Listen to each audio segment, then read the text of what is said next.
A phone lights up in a moving car.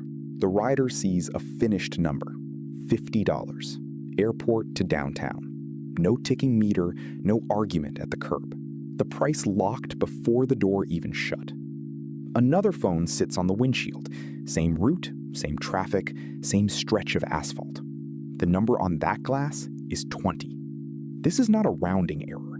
This is not a coupon the passenger forgot to mention. This is one trip cut into two invoices that no longer have to add up. For years, the public story was a broker story. A rider paid a fare built from time and distance.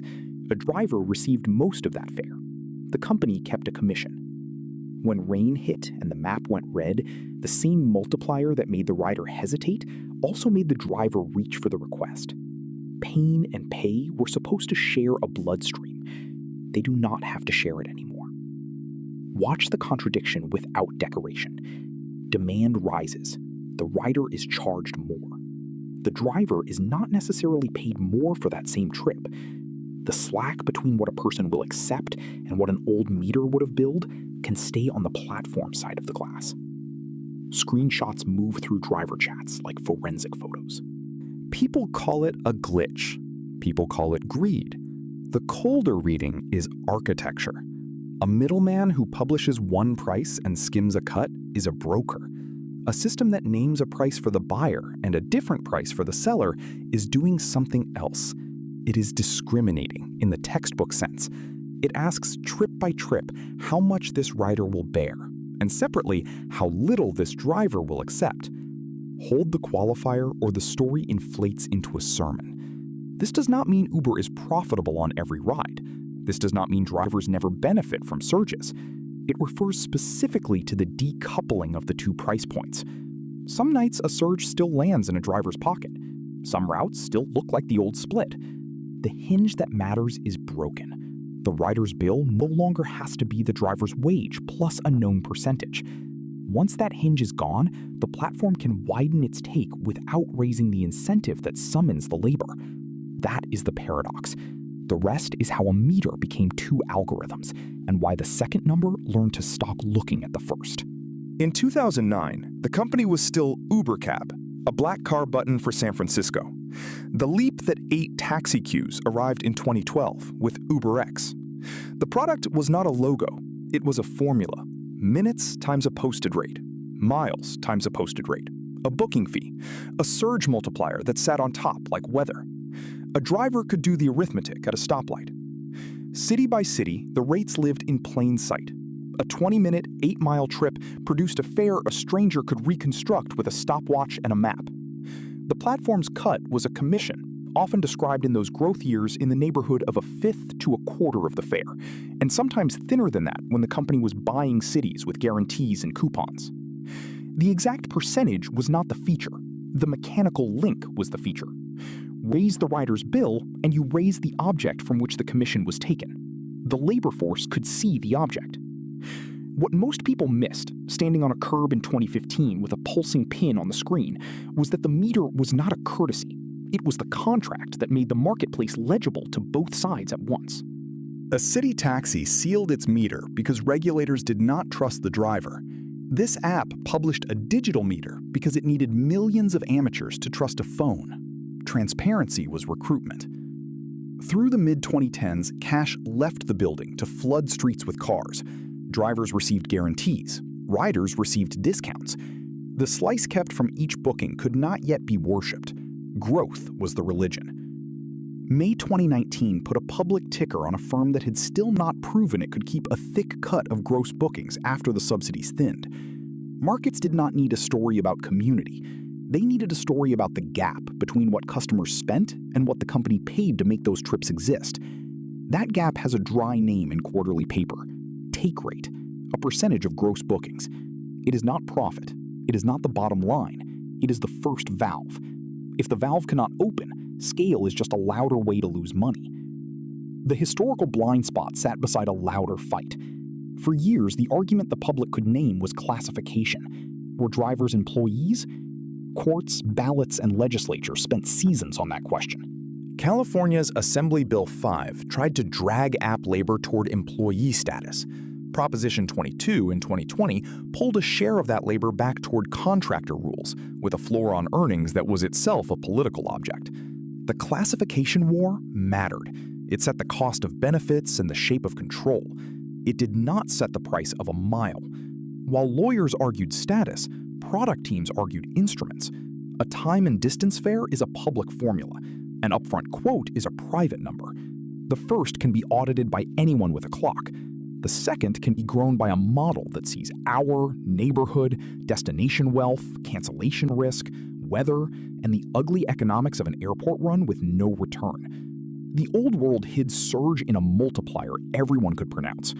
The new world can park surplus inside a figure that arrives already rounded, already convenient, already divorced from the labor clock. By the early 2020s, riders had been trained to prefer the quote. Uncertainty felt like a taxi.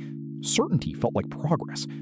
Drivers were being trained in parallel to accept or decline based on an offer, not a live meter. Two conveniences. One quiet change in who was allowed to see the arithmetic. The opening contradiction is not a late stain on a pure origin. It is the next machine, once the company no longer needed a public meter as a recruiting poster and began to need a thicker take as proof it could live on the public market. The meter was shared because sharing built supply. When supply became a standing inventory of contractors checking phones at red lights, sharing became optional. Optional, in a market like this, is a decision with a balance sheet attached. In 2017, the board handed the company to Dara Khosrowshahi. The assignment was not poetry. Grow up. Go public. Show a path a pension fund could hold without wincing. Travis Kalanick's years had built density and legal scar tissue. The new mandate was a valve that could open without setting the city on fire. Khosrowshahi's public language was adult. Safety, profitability, a business that no longer needed to set money on fire to keep cars circling. Under that language sat a narrower obsession. Gross bookings can look like empire. They do not pay for servers, insurance, lawyers, or the stock. The useful number is what remains after the labor is settled. Every pricing team inside a two-sided network learns the same hunger. You want the buyer's ceiling and the seller's floor, and you do not want those two numbers to hold hands unless they must. The rider is an easy character to serve. She wants a figure before she commits. She will tolerate opacity if the car arrives and the total does not jump at the airport exit. Her surplus is quiet. She does not send an invoice to herself for the extra $20 she would have paid in the rain. The driver is a small firm with a fuel card and incomplete books. He is paid to keep a car in motion. His life or death decisions are ugly and frequent. Accept a long trip that dies in a dead zone, or sit. Chase a surge pin that evaporates, or go home. He does not need a lecture on consumer surplus. He needs to know whether an offer is rich relative to the hour it will consume. Give him the passenger's price, and he can police the split with his thumb. Hide that price, and he is bargaining against a wall. The company's incentive is not mysterious. If driver pay is set by the minimum required to clear the map, windfalls on rich routes do not have to be shared. If rider prices can rise with willingness to pay, the extra does not have to travel into the labor offer. That is not a cartoon of secret malice. It is the ordinary psychology of a public firm that spent a decade being told its take was too thin. After the 2020 collapse in movement, the survival pressure sharpened. Trips had to do more work. Product managers who once optimized pickup time began optimizing the silence between two numbers. The decisive choice was not a keynote. It was a sequence of interface changes that trained both sides to stop expecting a shared formula. Riders learned to tap a quote. Drivers learned to tap an offer. Between those taps, a room of models was allowed to stop treating the fare as one object. Once that permission exists, the people who live on the labor side are no longer partners in a visible split. They are a supply curve being sampled. The ambition looks conservative in a filing. Raise the take, smooth the margin, make ride-sharing look like a machine that can keep a percentage. The hidden motive is older than any app. Separate the price the customer will bear from the wage the worker will accept, and you do not need a scandal. You need only a quote that feels convenient and an offer that feels just good enough to tap. The break does not arrive as a manifesto. It arrives as comfort. First, the rider is promised a number before the car moves. No more watching a meter climb through a tunnel. The quote feels like respect. Under the quote, the company is already doing more than multiplying minutes. It is estimating what this person on this corridor at this hour will swallow without canceling. Then the driver is given an upfront offer, accept or decline. No more discovering the value of a trip after the drop-off. That too feels like respect. Two honest conveniences. The third move is the one that does not market well. The quote and the offer are allowed to stop being children of the same formula. In 2024 and 2025, the company pushes harder into what insiders and later reporting call upfront pricing in the full sense. Machine learning systems that predict a rider's willingness to pay on a path independent from the time and distance rate still used in the background to shape driver pay. The Financial Times later describes the shift as an algorithmic gap, the documented uncoupling of passenger fares from driver compensation. The old world had a remainder. The new world has two prices. On August 6, 2024, Reuters reports the firm beating quarterly revenue estimates on resilient ride-sharing demand. The same dispatch points to an increased take rate and to revenue growth driven by pricing optimizations. That is not a blog rumor. It is a wire service reading of a public quarter, and it names the instrument. Pricing is no longer just matching. Pricing is a profit tool. In the company's own quarterly language, take rate appears as a percentage of gross bookings, a figure investors can track the way they track a toll. The Q2 2026 Form 10Q continues that official habit. The take is not whispered. It is a line the market is invited to watch. What the line does not show is the interior of a single route. On particular corridors, the split can exceed 40%. Not as a company-wide law, as a local fact that becomes possible only after the two prices no longer audit each other. 40% on a route would have been a visible theft of the old meter's social contract. Under decoupled quotes, it can look like two reasonable screens. A Friday night, present tense. A stadium lets out.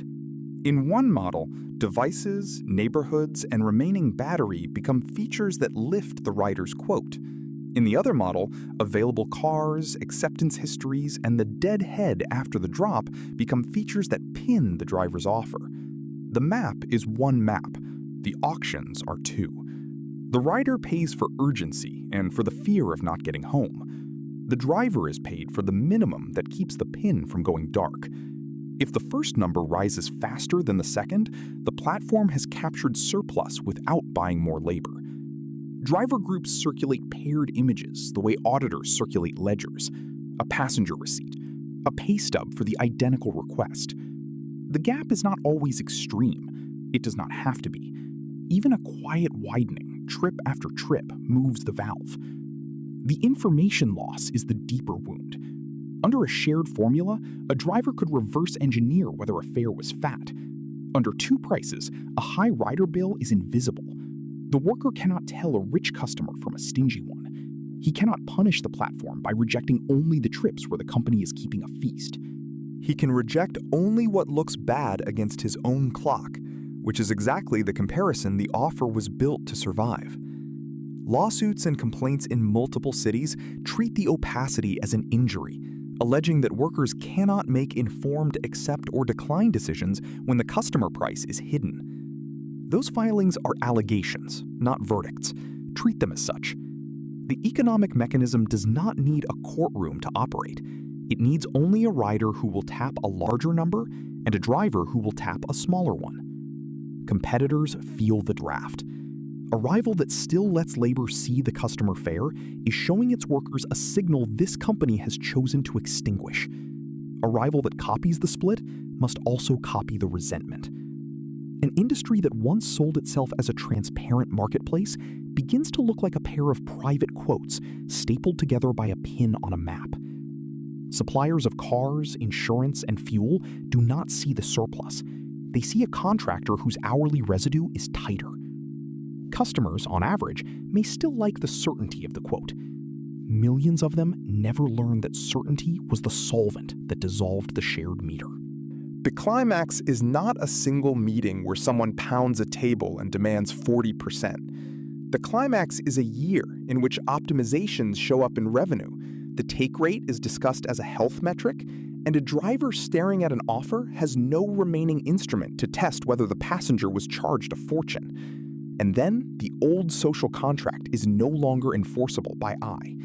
The wound stays open because the system can defend each screen in isolation. The rider was shown a price and agreed. The driver was shown an offer and agreed. Consent is stacked. The missing object is the third agreement, the one that said these two numbers would be born from the same clock. Without that object, a resilient quarter can be built from trips that feel fine to everyone except the person who used to be able to do the math. This still does not make every ride a win for the company, and it still does not erase nights when a surge offer is genuinely rich. The wound is narrower and harder. 2 price points, 1 marketplace, a labor force paid against a wall. A marketplace is supposed to be a meeting, one price discovered in public that clears both sides. The strange elegance of this story is that the meeting can be replaced by 2 private conversations that never introduce themselves. Economics has a calm name for charging different people different amounts according to what they will bear: price discrimination. For a century, it lived in airline yield desks, in student discounts, in the last seat on a train. Labor, in those older machines, was usually on salary or on a union scale. The surplus extracted from a desperate passenger did not have to be hidden from a driver because the driver was not being quoted in the same second. This platform put the customer and the worker inside one interface, then taught the interface to speak 2 dialects. That is the mechanism, not a morality play. Once a firm can sample a buyer's ceiling and a seller's floor independently, the take rate stops being a posted commission and becomes a residual the company can grow whenever the 2 samples drift apart. Incentives that look cruel from the curb look tidy from the filing. You do not need to cut the advertised wage in a press release. You need only stop letting the advertised wage watch the advertised fare. The larger principle belongs to every network that sits between a person with a wallet and a person with a clock. If the matchmaker is also the only party who sees both reservation prices, the matchmaker is no longer a pipe. It is a pair of monopolies stacked, one facing demand, one facing supply, sharing a brand and a map. Familiar products hide the same grammar: a delivery quote that does not match the courier's piece rate, a hotel bundle that does not match the cleaner's hour. The ride is simply the cleanest specimen because both numbers used to be one number and because the break can be photographed. The aftertaste is not that apps are destined to cheat. It is that transparency was never a virtue in the mission statement. It was a temporary tool for recruiting a labor force that had other choices. When the labor force is trained, the tool can be retired. What remains is a cold kind of rationality. Pay exactly enough to keep the pins alive, charge exactly as much as the tap will bear, and let the space between those exactnesses become the business. Picture 2 phones in the same cabin, still glowing after the car is parked. One screen already forgotten by a passenger walking into a terminal.